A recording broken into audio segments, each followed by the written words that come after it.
Hello friends, welcome to series explain. आज मैं explain करूंगी बिफोर यू गेट मैरिड का पार्ट 10। अब तक हमने देखा केविन विवे की कंपनी में किसी प्रोजेक्ट पे काम कर रहा है। रात को केविन सारे एम्प्लॉय को ट्रीट देता है और विवे उसे किसी तरह घर ड्रॉप करती है। केविन नशे में भी उसे बहुत टीज करता है और विवे उसे बहुत डांटती है। अब आगे हम देखते हैं कि नेक्स्ट डे स्टार्ट हो चुका है। केविन और विवे मीटिंग अटेंड कर रहे हैं। केविन उस प्रोजेक्ट में कई चीजें ऐड करना चाहता था, पर विवे उसके डिसीजन से एग्री नहीं थी। वे दोनों वहाँ फिर से लड़ने लगे थे और सारे एम्प्लॉय उनकी फाइटिंग देख एंजॉय कर रहे थे। केविन विवे से कहता है कि तुम अपने वर्क लाइफ और प्राइवेट लाइफ दोनों को अलग रखो। विवे कहती है, मैं बिल्कुल सही कर रही हूँ, तुम ही अपनी प्राइवेट लाइफ को मिक्स कर रहे हो। वह एम्प्लॉय भी ये फाइटिंग देख वहाँ से जा चुके थे। अब केविन कहता है, कहीं तुम मेरे प्यार में तो नहीं हो, इसीलिए मुझसे फाइट कर रही हो। विवे साफ साफ मना कर देती है और कहती है, ज्यादा मत सोचो, लियाओ के साथ मेरा एंगेजमेंट जल्दी होने वाला है और अब तो पता भी नहीं कि कब मैं रिजाइन कर दूं।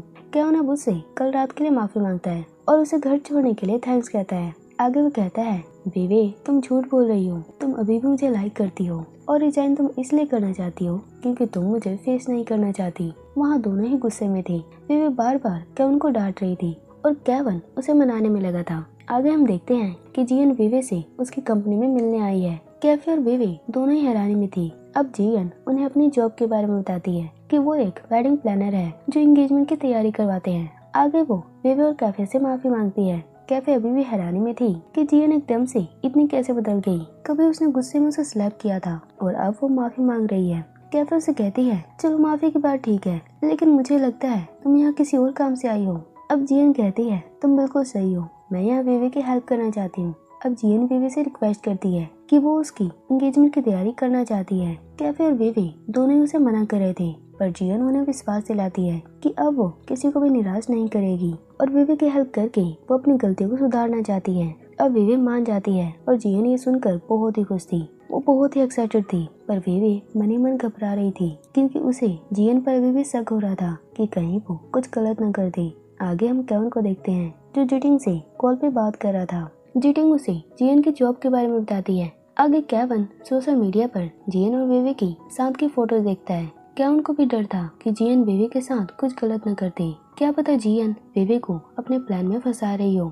उधर विवे लिहाओ के साथ अपने अपार्टमेंट में थी। विवे उसे जियन वाली बात बताती है कि जियन बहुत ही गिल्टी फील कर रही थी और अब वो हमारी मैरिज सेरेमनी की तैयारी करना चाहती है। लिहाओ ये सुनकर खुश था क्योंकि उसी के कारण ये अपार्टमेंट उन्हें मिल पाया था, पर वो भी हैरानी में था कि जियन जॉब कब से करने लगी।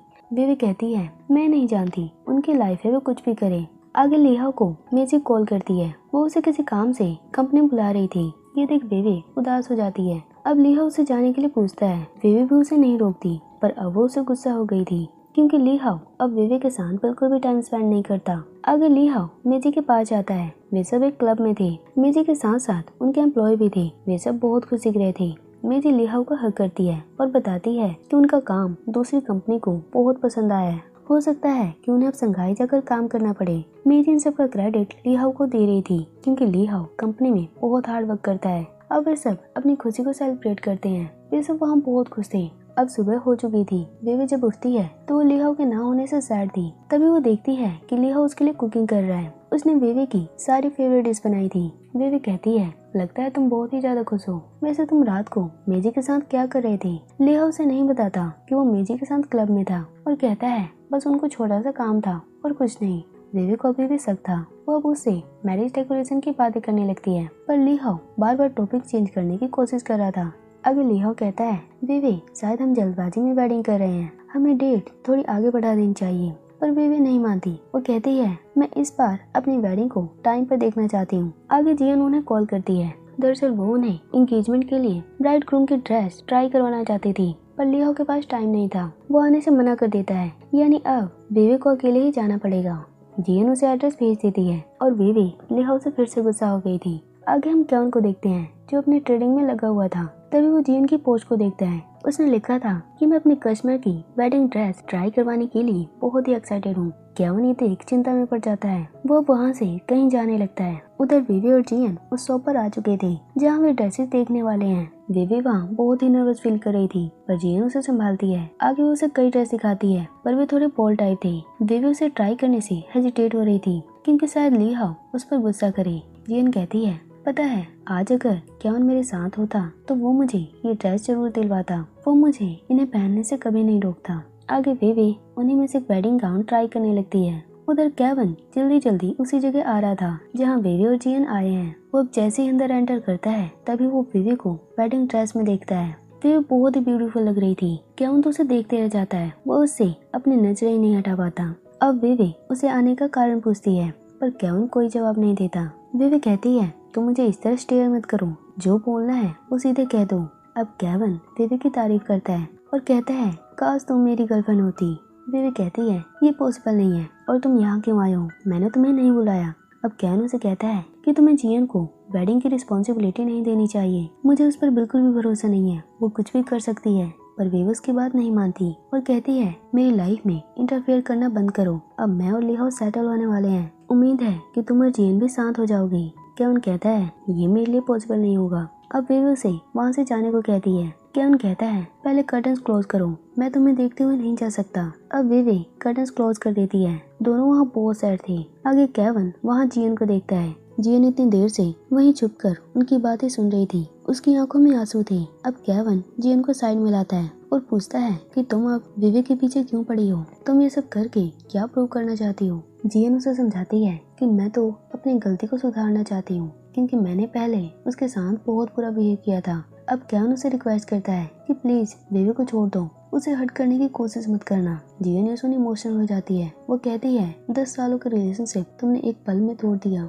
वो भी विवी के कारण, उसने सब कुछ चेंज कर दिया। पर डोंट वरी केविन, मैं तुम्हारी विश जरूर पूरी करूंगी, मैं पूरे दिल से उसकी वेडिंग की तैयारी करूंगी। अब जियन वहाँ से चली जाती है। वो दूसरी साइड जाकर बहुत रोती है क्योंकि वो बहुत ही हर्ट फील कर रही थी। अब रात हो चुकी थी, विवी अपने घर पर थी। वहाँ वो बस केविन के बारे में सोच रही थी। तभी उसे जियन का मैसेज आता है। उसने लिखा था विवी तुम्हें कौन सा गाउन पसंद आया। आगे वहाँ लिहाओ आता है। वो भी उसे वेडिंग ड्रेस के बारे में पूछता है। विवी कहती है ये सब बहुत ही कॉस्टली है, मुझे चूज करने में टाइम लगेगा। लिहाओ कहता है डोंट वरी विवी, पैसे की चिंता मत करो, मेरा प्रमोशन हो चुका है और सैलरी भी डबल हो चुकी है, तुम जो चाहो शॉपिंग कर सकती हो। विवी उसमें हैरान थी। अब लिहाओ उसे साफ साफ बताता है कि प्रमोशन के कारण उसे भी संघाई जाना होगा क्योंकि वहाँ उसकी कंपनी प्रोजेक्ट पे काम करेगी जो लगभग 6 मंथ तक चलेगा। अब विवी कहती है इसका मतलब तुम अब 6 महीने के लिए यहाँ से चली जाओगी, वेडिंग भी पोस्टपोन करना पड़ेगा। लिहाओ कहता है विवी मैं ये जानबूझकर नहीं कर रहा, पर अपने फ्यूचर के लिए हमें एडजस्टमेंट तो करना ही होगा।